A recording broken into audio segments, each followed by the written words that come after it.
బాహుబలి సినిమాలో ఎస్టరిక్ సౌండ్లో మ్యూజిక్ అనుకుంటాడు, వెనకాల కొంచెం ఎక్కువ పెడతారనమాట. ఒరే అని అసభ్య పదజాలంతో మాట్లాడే అధికారం పోలీసులకు లేదు.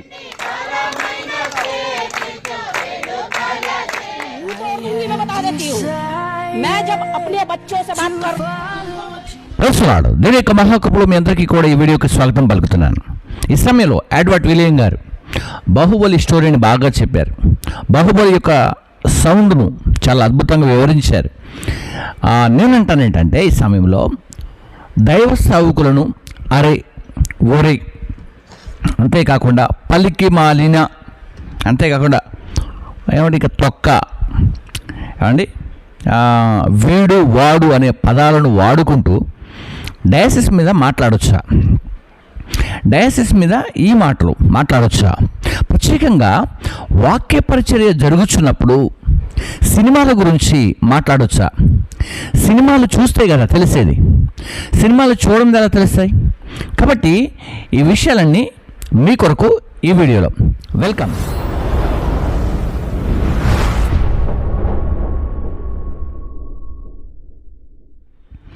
రైట్. ఈ సమయంలో మరి అడ్వర్ట్ విలియం బెంగళూరులో ఉంటారు, విదేశాలు బాగా తిరుగుతూ ఉంటారు. అంతేకాకుండా యవనస్తుల యొక్క రిట్రీట్లో ఎక్కువగా పిలుస్తూ ఉంటారు, వాడబడుతూ ఉంటారు. ఈ సమయంలో మరి ఆయన ఇన్వైట్ చేసే సేవకులందరికీ కూడా ఈ వీడియో చూస్తున్నట్టయితే దయచేసి గమనించండి. ఆయన మాట్లాడుతున్న ఆ మాటలు వ్యంగ్యంగా మాట్లాడుతున్నప్పుడు వెనక వైపు ఉన్నటువంటి వాళ్ళందరూ కూడా చక్కగా నవ్వుకుంటున్నారు. అవండి నవ్వుకుంటున్నారు వాళ్ళు, డ్రామాగాళ్ళు, ఏమండి డ్రామాగాళ్ళు అంటూ. సో ఇవన్నీ కూడా విక్రించడాలు, అంటే పాస్టర్స్ ఎలా మాట్లాడతారనే ఆ మాటను డ్రామా ఆర్టిస్ట్ లాగా మరలా మాట్లాడి చెప్పటం. సో ఇవన్నీ కూడా చేస్తున్నటువంటి తరుణంలో అసలు ఆయన ఏం మాట్లాడాడనే విషయాన్ని ఈ బాహుబలి టైటిల్ ఎందుకు పెట్టారని చూద్దాం ఇప్పుడు. పాస్టర్లు ఉంటారు కొంతమంది, అర్థమైందా? పనికి మాలిన పాస్టర్లు. అమ్మా నేను ప్రార్థన చేస్తాను, ప్రభువా ఈమె బద్ధకములోకి వెళ్ళకండి, ఎంత ఒక్క కదా రే డ్రామా రే అని 10 రూపాయలు జోలు పెట్టుకుని వెళ్ళిపోతారు వాళ్ళు. డ్రామాగాళ్ళు. ప్రభువా ఈ శోధనల మీద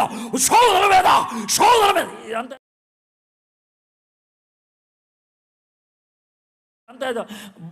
బాహుబలి సినిమాలో ఎస్టరిక్ సౌండ్లో మ్యూజిక్ అనుకుంటాడు, వెనకాల కొంచెం ఎక్కువ పెడతారనమాట. బహు అనాలి, శోధనల మీద వీలైతే 4 మడత పెట్టి మరి చేస్తాం. శోధనల మీద మాయ మాటలో పడిపోద్దు నాయన, మాయ మాటలో పడిపోద్దు. చూస్తారు కదా, బహు అంటూ వెనక నుంచి సౌండ్ ఇస్తారని చెప్పాను. నేను అంటానేంటంటే బాహుబలి సినిమా బ్రదర్ బాగా చూసుంటాడు చాలాసార్లు. ఒకవేళ ఇండియాలో చూసుండకపోయినా అమెరికాలో చూసుంటాడేమో బహుశా. ఎందుకంటే అంతగా చూడకపోతే ఆ క్లారిటీ రాదు వాక్య పరిచర్యలో. చాలామంది కొంతమంది సినిమా పాటలు కూడా పాడుతూ ఉంటారు వాక్య పరిచర్య జరిగేటప్పుడు. సో మీకు ఇవన్నీ అలా గుర్తొస్తాయి నాకు తెలియట్లే, కానీ మీరందరూ సేవకులైతే దేవుని యొక్క బోధ, దేవుని యొక్క సేవ, దాని కొరకు ప్రత్యేకించబడి అభిషేకించబడిన దైవ సేవకులైతే డయాసిస్ మీద మాట్లాడేటప్పుడు దేవుని మాటలే వస్తాయి, అంతేకాని వేరే మాటలు ఇంకా రావు. ఎందుకంటే మృదువైనటువంటి మాట క్రోధమును చల్లార్చును అని చెప్పాడు. ఇక మీరు చెబుతూ కూడా చాలా విషయాల్లోకి వచ్చినప్పుడు, అంటే మీరు గద్దించడానికి ఏదో ప్రయత్నం చేసినట్లు కదా, మీరు గద్దించడానికి ఏదో ప్రయత్నం చేసినట్టు, సేవకులు సెట్ చేయడానికి ఏదో చేసినట్టు మీరు మాట్లాడుతున్నారు. మంచిదే. సేవకులు సెట్ చేయడానికి ఎలా మాట్లాడాలా? ప్రేమగా మాట్లాడకూడదా? సంతోషంగా చెప్పకూడదా? వారిని ప్రేమగా గద్దించకూడదా? ఈ మాటలేనా? ఏమంటే ఇలాంటి మాటలు ఎందుకు వస్తాయి మీకు? అసలు మీ మాటలు వింటూ ఉంటే నాకైతే చాలా అసహ్యంగా అనిపిస్తూ ఉంది. కాబట్టి ఒక డయాసిస్ మీద ఉన్నటువంటి దైవ సేవకుడు వర్తమానం అందిస్తూ ఉంటే ఎలా ఉండాలి ఆ విషయాన్ని చూడండి, గమనించండి. మనకున్నటువంటి రాజ్యాంగం అలాగే గవర్నమెంట్ కూడా అరే ఒరే అని అనొద్దు అని చెబుతుంది. ఒకసారి మీ కొరకు ఒరే అని అసభ్య పదజాలంతో మాట్లాడే అధికారం పోలీసులకు లేదు. ఏ యాక్ట్ ప్రకారంగానూ ఈ అధికారం పోలీసులకు లేదని నేను మనస్ఫూర్తిగా నమ్ముతాను. దాన్ని నేను ప్రాక్టీస్ చేశాను.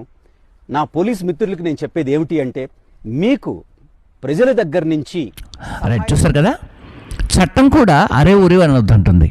కానీ పరిశుద్ధ గ్రంథాన్ని పట్టుకొని పవిత్రమైన దేవుణ్ణి ఆరాధనకు నిలబడి పరిశుద్ధుడైన దేవుని ఆరాధన చేస్తున్నటువంటి, ప్రార్థన చేస్తున్నటువంటి, పవిత్రమైన మాటలు వల్లించవలసినటువంటి ఆనూరు ఈ మాటలు మాట్లాడుతూ ఉంది.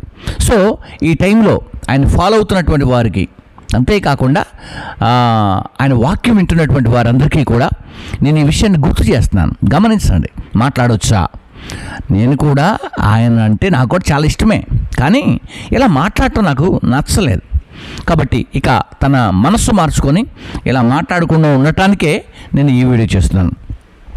ఇక ఆ తర్వాత సౌకుల మీద ఇలా మాట్లాడే వాళ్ళ గురించి కొన్ని విషయాలను నేను చెప్పక ముందు కొన్ని చూద్దాం. సరే, ఇలాంటి మాటలు మాట్లాడుతూ ఉంటే దేవుడు ఏం చేస్తున్నాడు గమనించండి. చాలామంది ఈ వయసులో ఉన్నారు కొంతమంది. ఆ కాలంలో సమూయేలుని బోడివాడు అన్నందుకే, బట్టతల కలిగిన వాడు అన్నందుకే ఎలుగుబంట్లు వచ్చి పిల్లల్ని చంపేశాయి. అలాగే ధూపము వెయ్యొద్దు అంటే వర్షాకాలంలో ఉజ్జియా ధూపము వేయటానికి ప్రయత్నించి ధూపము వేసి కుష్ఠవ్యాధిని తెచ్చుకున్నాడు వెంటనే స్పాట్లో. ఆ కాలంలో అలా జరిగేసరికి చాలామంది అలర్ట్గా భయంగా ఉన్నారు. మరి ఈ కాలంలో సావుకులను తిట్టినా मैं जब अपने बच्चों से बात कर नहीं है, समझ में आया? वैसे भी तुम लोग ना दिमाग हो. సావుకుల్ని కొట్టినా, బైబిల్లో నువ్వు కాల్చివేసిన,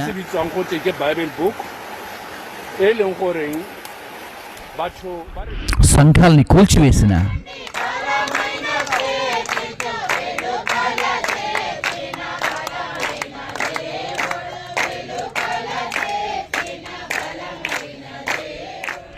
ఇప్పుడు అందరినీ ఏమంటలేదు, అంతేకాకుండా ఏం జరగట్లేదు అంటే శరీరాన్ని కానీ కుటుంబానికి కానీ ఏం జరగట్లేదని చెప్పేసి చాలామంది సావుకుల పైన పడ్డారు, సంఘాల మీద పడ్డారు, దూషించడం ప్రారంభిస్తున్నారు, ఇవన్నీ చేస్తున్నారు. ఏం జరగట్లేదని చాలామంది హ్యాపీగా బ్రతుకుతున్నారు. కానీ జరగకపోవటానికి గల కారణం ఏంటంటే ఇది కృపాకాలం, అనేకులు రక్షణ పొందుకునే కాలం కాబట్టి దేవుడు అందరినీ క్షమిస్తున్నాడు. లేకపోతే అడ్వకేట్ విలియం గారు స్టేజ్ మీదనే పడిపోయేవాళ్ళు. అర్థమవుతుందా? అలాగే చాలామంది సంఘాలని కూల్చేసిన వాళ్ళు ఉన్నారు. అక్కడికి వెళ్ళకంటే ముందే ఫినిష్ అయ్యేవాళ్ళు. కొంతమంది బైబిల్ పట్టుకొని కాల్చేస్తున్నారు. వాళ్ళు ఆ బైబిల్ పట్టుకున్న వెంటనే అక్కడే పడిపోయేవాళ్ళు. అర్థమవుతుందా? కొంతమంది సావుకులు పోయినా చెయ్యి ఎత్తగానే, పాతకాలంలో చెయ్యి ఎత్తితే చెయ్యి ఎండిపోయింది. మీకు తెలుసా? ఈ కాలంలో అది ఎందుకు జరగట్లేదు అంటే ఇది కృపాకాలం. ప్రభువు కొందరిని రక్షించడానికి ఆయన ప్రేమాయుగాన్ని నడిపిస్తున్నాడు.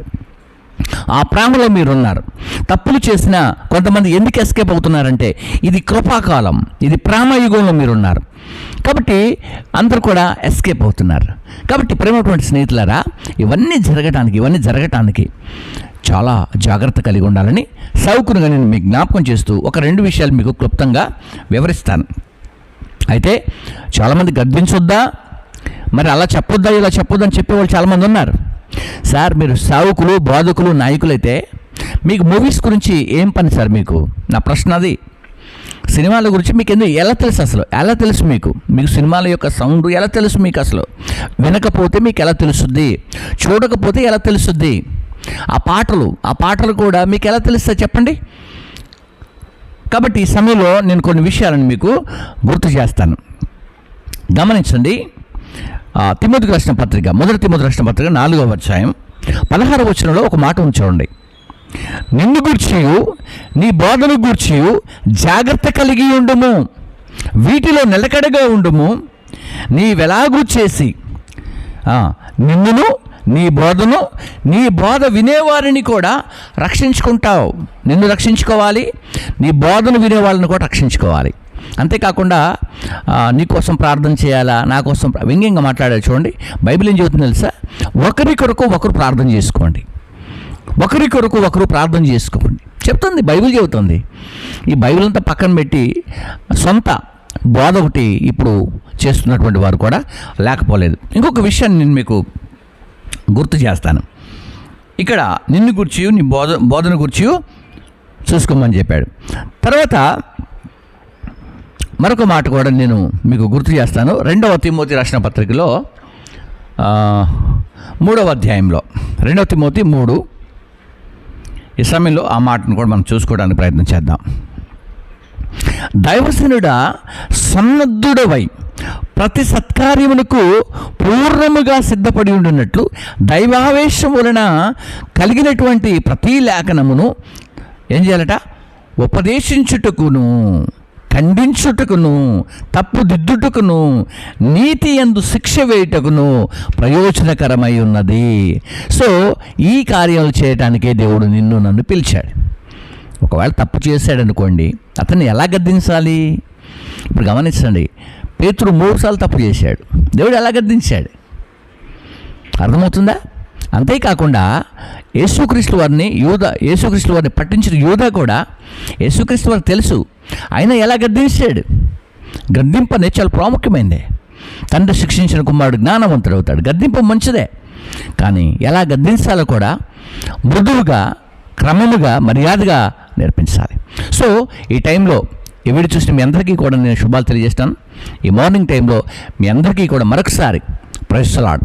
ఎడ్వర్డ్ విలియం గారి మీద ఎలాంటి కోపం నాకు లేదు, కానీ అతను మాట్లాడే ప్రతి మాట మీద స్పందన ఖచ్చితంగా తీసుకోవాలని తీసుకున్నాను నేను. కాబట్టి వారు స్టేజీ పైన ఇంకా మాట్లాడేటప్పుడు మంచిగా మాట్లాడిన కూడా నేను కోరుకుంటాను. అదే అమెరికా వెళ్తావు, ఇలాగ మాట్లాడతావా?